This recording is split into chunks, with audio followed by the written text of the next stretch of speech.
जाता है, इसके अल्फाज पढ़ने को इमामत बनाया जाता है और कहा जाता है कि इसका रटना और बेसन से पढ़ना बेसुध है।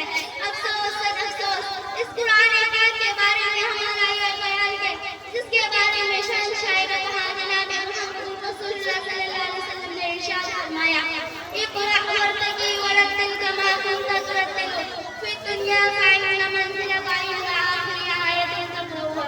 क़यामत के दिन हाफ़िज़ कुरान से कहा जाएगा, कुरान पढ़ता जा और जन्नत के दर्जों पर चढ़ता जा और ठहर ठहर कर जैसा कि तू दुनिया में पढ़ा करता था, बस तेरा मकाम और ठिकाना वही है जहाँ आखिरी आयत तक पहुँचे।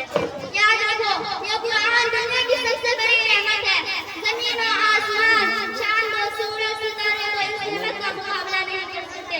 ये कुरान रब्बे कायनात का मुक़द्दस और अज़ीज़ कलाम है और क्यों ना हो, जबकि उसका उतारने वाला अमीन, जिसके ज़रिए उतारा गया वो भी अमीन, जिस ज़ात पर नाज़िल हुआ वो भी अमीन, जिस मकाम पर नाज़िल हुआ वो भी अमीन, जिस महीने में नाज़िल हुआ वो तमाम महीनों से अफज़ल और जिस रात में नाज़िल हुआ वो हज़ार रातों से बेहतर। अल्लाह का ये मुक़द्दस और पाकीज़ा कलाम तमाम कलामों से अफज़ल और बरतर है। हदीस से पाक में आता है, फ़ज़्लु कलामिल्लाहि अला साइरिल कलाम व फ़ज़्लिल्लाहि अला खल्क़िही। अल्लाह के कलाम को सब कलामों पर ऐसे ही फजीलत जैसे खुद हक़ तआला शामों को तमाम मखलूक पर। अल्लाह का दुलारा और खुदा का प्यारा नबी इरशाद फरमाता है, जिसने कुरान पढ़ा और उस पर अमल किया, उसके वालिदैन को तो क़यामत के दिन सूरज से भी ज़्यादा रोशन ताज पहनाया जाएगा। और करने का मकाम है, जब वालिदैन को इस ज़रा कदर इनाम से नवाजा जाएगा तो खुद पढ़ने वाले के मकाम और मर्तबे का क्या आलिम होगा। हज़रात, क़यामत का मैदान होगा और ऐसे साथी जिनके लिए जान वाजिब हो चुकी होगी। हाफ़िज़ कुरान अपने रब की बारगाह में सिफारिश करेगा और परवरदिगार आलम को सिफारिश कबूल करेगा और उनको उस हाफ़िज़ कुरान की बरकत से निजात अता होगी। मोहतरम दोस्तों, कुरान आया तो ज़मान व मकान में ज़िंदगी आई, कुरान आया तो अदल व मसावत का पैगाम आया, कुरान आया तो मज़हब इस्लाम फैला, कुरान आया तो मुर्दा कौम ज़िंदा हुई, कुरान आया तो बेसरो कचरा का ग्रुप खुराक में मिला, कुरान आया तो कुफ्र शिर्क कम तोड़ गया, कुरान आया तो बातिल के लहराते झंडे टूट पड़े, कुरान आया तो गुलिस्तान का बहार हुस्न अता हुआ। हाँ हाँ, मुझे कह लेने दीजिए कि कुरान आया तो रोशनी आई, कुरान आया तो तारीकी का फौर हुई, कुरान आया तो अमन व अमान और सलामत आई, कुरान आया तो कम तोड़ते इंसानियत को हुकूक मिले, कुरान आया तो दोस्तों से कुछ मिला।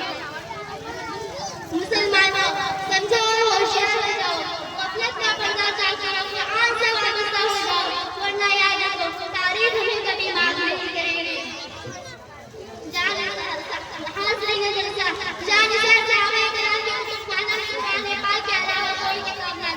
इसी को लेकर वो आगे बढ़े और कामयाबी अपनी कदम चूमती चली गई है और कुरान के साथ बदर के मैदान में 313 ने मक्का की कीमत पलट दी। आज हम करोड़ों में, मगर दूसरी कौमें हम पर सवार है। जान हमारी महफूज नहीं, ईमान हमारा महफूज नहीं, इज्जत तो आबरू से हमारी खिलवाड़ है, ना हमारे मसाजिद महफूज है, ना हमारी मदारिस महफूज है, जुल्म व सितम की चिट्ठियां हमारे लिए घूम रही हैं। हज़रात, मैं पूछना चाहती हूँ वो कौन सी चीज़ थी जिसमें सहाबाए किराम ने ताकत और कुव्वत पैदा की।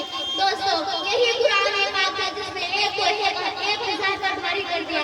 किसी ने सच कहा, वादा या कलमा है मोमिन के लिए कुरान है, वादा या कलमा है मोमिन के लिए कुरान है, फिर से तो गालिब नहीं कुछ है गज़्बे ईमान है। मोहतरम हज़रात, अगर हम माज़ी की तरह हाल और मुस्तक़बिल को रोशन और कामयाब बनाना चाहते हैं तो हमें कुरान से वाबस्ता होना होगा, इसे सीने से लगाना होगा। अगर हम चाहते हैं कि हमारी दुनिया के साथ आखिरत में सुधर जाए तो इसके तालीमात पर अमल करना होगा।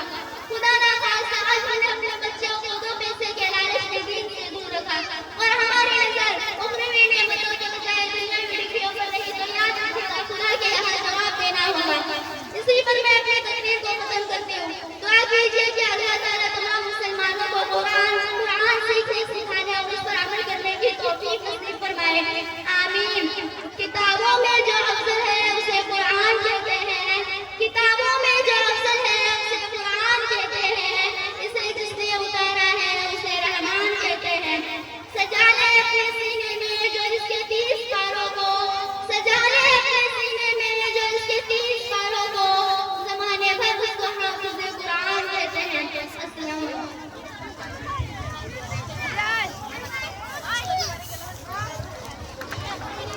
ماشاء اللہ ماشاء اللہ.